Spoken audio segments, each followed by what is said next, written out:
Thank you very much for joining us today. As you are aware that based on multiple credible inputs from various sources that included military intelligence, Jammu Kashmir Police and our own sources on ground, yesterday we have foiled an infiltration bid in the area of Kamal Kot in Uri sector from Pakistan occupied Jammu and Kashmir, in which a total of 3 foreign terrorists have been neutralized, along with recovery of assault weapons and ammunition as is displayed in front of you. So what we'll do is, to my left is the commanding officer of the unit that has carried out this operation. He will give you a brief on the salient aspects. Thereafter, we will cover certain aspects which are relevant in this development. This operation was carried out in extremely challenging terrain. It has got dense undergrowth. The weather was extremely foggy with heavy rain and the entire area is mined. So the multifarious challenges which were faced in the conduct of this operation could be well appreciated. Yeah. Thank you, sir. Good morning to all. Jai Hind. I would be briefing you about Op Mrityunjay based on specific intelligence from the military intelligence, Jammu and Kashmir Police, other agencies as well as own sources, along with our own forward observation by the troops deployed on the line of control in the sector, which includes the troops of the Border Security Force, which had spotted suspicious movement in this area in this period. So based on these, Operation Mrityunjay was launched on 24th August in the Kamalkot area of Uri sector. The period of the operation was under inclement weather in terms of heavy rains and dense fog. And also, a note on the terrain is a difficult terrain in this area with undulations, steep gradient, thick undergrowth and dense vegetation, as well as a number of minefields. In this context, own troops that comprised of our ambush parties, small team ambush parties and surveillance detachments inducted into this area using stealth to their designated locations. To commend the action, own teams were not picked up by the enemy's surveillance devices and surveillance mechanisms. Own teams were deployed in this location for over 25 hours, and at 7:50 a.m. on 25th August, the own teams spotted infiltrating terrorists crossing the line of control. At this moment, the team commander recited the ambushes based on the progress of the movement of the terrorists. The movement of the terrorists was ascertained by using the latest aerial and ground-based sensors and surveillance equipment.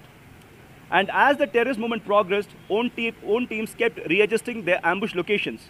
At around 8:45 a.m., the terrorists came into the killing ground at 40 to 50 meters from the own ambush. At that moment, own ambush engaged the terrorists by firing onto them and also displayed higher standard of junior leadership, tactical acumen, and fire control.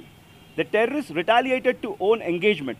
In this brief exchange of 15 minutes, 3 Pak terrorists were neutralized and their bodies, along with the weapons, were observed lying in the minefield.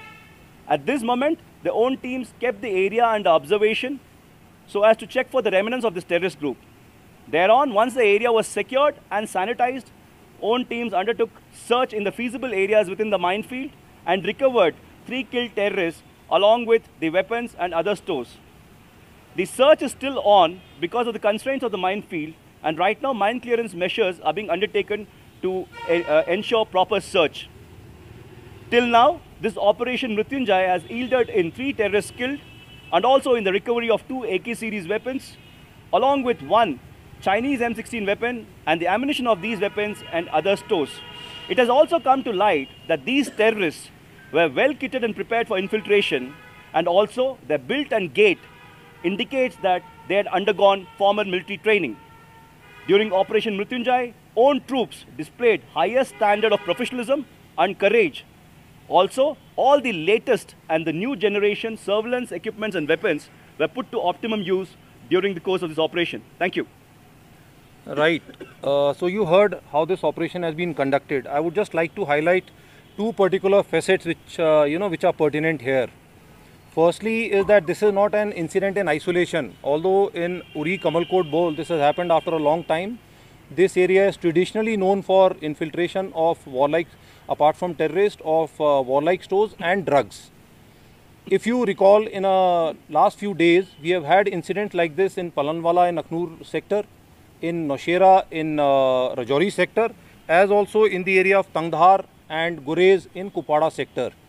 If you see the pattern, then it is very evident that from the political statements, from the intelligence inputs that we get, and more so from these recurring actions all along the line of control, that we discern there is no change to Pakistan's intent or actions with respect to abetting terrorism in Jammu and Kashmir, which is a matter of concern. Secondly is that the success of the operation indicates the kind of synergy we've been able to build up here with all the stakeholders, which includes military intelligence, other agencies, Jammu and Kashmir police, the integrated deployment with the border security force, the incorporation of technology, whether it is for technical intelligence, whether surveillance, communication, precision engagements and command and control has come to fore here. And lastly, despite the inhospitable terrain as covered, inclement weather with heavy fog and rain and the area being mined, I think in a surgical and a very deliberate manner shows the high level of alertness and training of our own troops. Thank you very much. We are open to questions. Sir, Yeah, please, one. infiltration attempt is continued. Does it mean Pakistan so far has not learned any lessons or there is any weakness from outside? Right. As you would appreciate, line of control is over 740 odd kilometers, which includes very difficult terrain, spells of inclement weather. So despite the vigilance, there are gaps from where they try and infiltrate terrorist and warlike stores. Now with each increasing day, the level of technology, the level of alertness is only improving. So the infiltrations have come down significantly, which is also indicated by the peace in the hinterland. So we feel that they are getting more and more desperate to push in these people from any way which is possible. And this is one attempt which was made early in the morning, which is indicative of its desperation here. General, Yeah. one question. I wonder this M16 which is lying there. Yeah. We've seen in many of the recoveries M4 being found out, recovered. This is probably the first time that M16 has been recovered. What does it indicate? It's a Chinese-made rifle. Do you see a nexus, kind of a nexus between Chinese now trying to put in their, arms and ammunition and handing it over to Pakistan ISI, and they in turn giving it to militants? Well, usually we find the AK series and at times, like you said, M4 rifles being recovered. This M16 is a Chinese make 9mm caliber weapon. This is an unusual recovery, but it would be too premature to speculate on the larger context of it. So I think we'll have to really examine and go into the details. This recovery has just been made yesterday, but it's an unusual one, yes. Sir, as far as the identity of these terrorists is concerned, Yes, anything on that, and how is the situation along the line of control since troops are deployed? Do you see frequent movements? Right, ma'am. Firstly, identity. As you would have, learned, this one terrorist who's been captured alive from Noshera, the confession that he has given, the terrorist who was caught, whose body was recovered from Kupada, had his ID on him. So probably it is our assessment that before pushing in these terrorists for infiltration, their IDs have been taken away from them and they were not in possession of any IDs as such. So we are not aware of the exact identities of these people. As regards the situation on the line of control, based on multiple inputs, it is our assessment that at any point in time, opposite this sector alone, we have close to 100 to 120 terrorists attempting to infiltrate and present in 15 to 20 launch pads which are close to the line of control. So while the ceasefire understanding is largely holding good for the benefit of people on both the sides, the presence of terrorists in the launch pad and their continuous attempts to infiltrate is on. Sir, are there any incidents after using drones by terrorist handlers to send ammunition across the border in North Kashmir? Oh, well, not really. You would be aware of the reports which have happened, these kind of incidents which have happened on the IB in Punjab and other places. We are watching out for that and prepared to deal with it. Thank you very much. Sorry?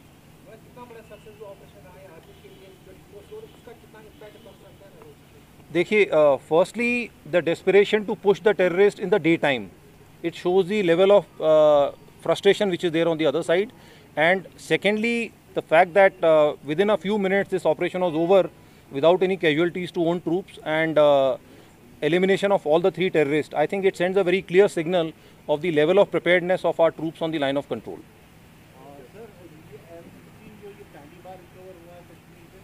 I will have to check in that. As I said, it's an unusual recovery, but we will have to go into it to find out whether in the past what kind of recoveries have been of this kind of weapon. Thank you, sir. I want to understand one question.